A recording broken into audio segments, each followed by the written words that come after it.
When most people think of Facebook and MySpace, the furthest thing from the mind is studying. But many sites are now trying to embark with the same similarities of Blackboard, but with the Facebook feel. I talked to several people and asked them if they think these sites will catch on at Southwestern, and if not, do they feel that students take full advantage of Blackboard? I talked to Amelia Lutz, a senior who is majoring in communications at Southwestern, and I asked her if she has ever heard of these sites, and if not, how much Blackboard does she use? No, I've never heard of those sites, but actually do take advantage of Blackboard now.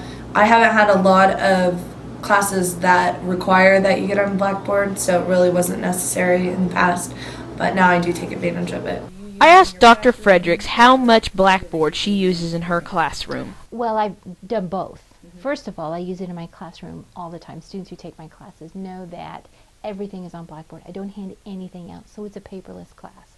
They have to go on Blackboard for all the assignments, even for the syllabus. I don't hand the syllabus out. In my 100 level courses, or sometimes 1 and 200 level of students, at the beginning of the freshman, sophomore year, they'll take a syllabus quiz over the syllabus just to make sure they've looked at specific points about attendance, late work, being accepted or not accepted, and things like that. One of the features with these sites, like Grade Guru, Open Study, and Mixable, is that you can share notes.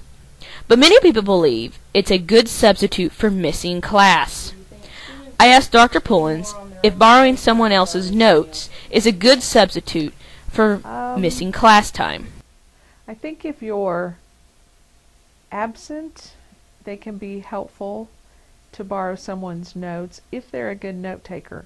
Under no circumstance do I think borrowing someone's notes is a replacement for being there, because what you pick up on from hearing the professor might be different than somebody else, and they might not get it right. And I think you miss the amount of time that a professor spends on a particular topic, which obviously implies that that's a pretty important piece of what they're talking about. So I could see where it could be helpful if you go to class and then you see somebody else's notes from the class, just in case there was something that you missed.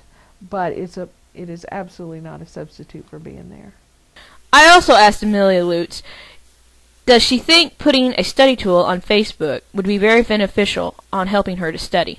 I think that's a bad idea. I think any app through Facebook is generally just going to be me chatting to my friends and not working on notes. So Blackboard would probably be the best tool to use in that case.